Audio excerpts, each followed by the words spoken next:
ปีมอนี่แสดงมันมันทำดีท่านวันที่27เดือน11ปี2019ป้าอ้ออยู่บ้านเวียงคำอยู่บางสนวน เขาเป็นแห้งแล้วนี่ ทำนี่ก็ได้เลยปีกล่องอาญะ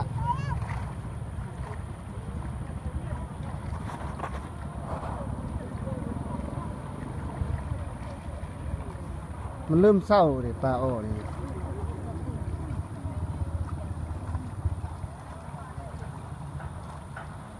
มันเพี้ยนก่อนสิครับมืด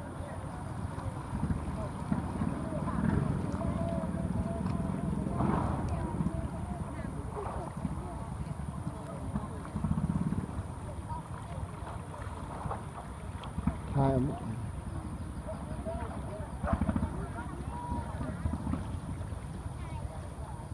มันได้ภาพมันได้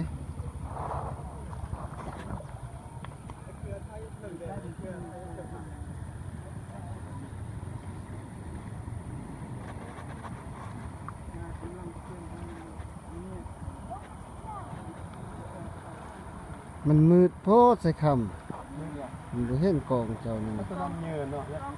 เห็น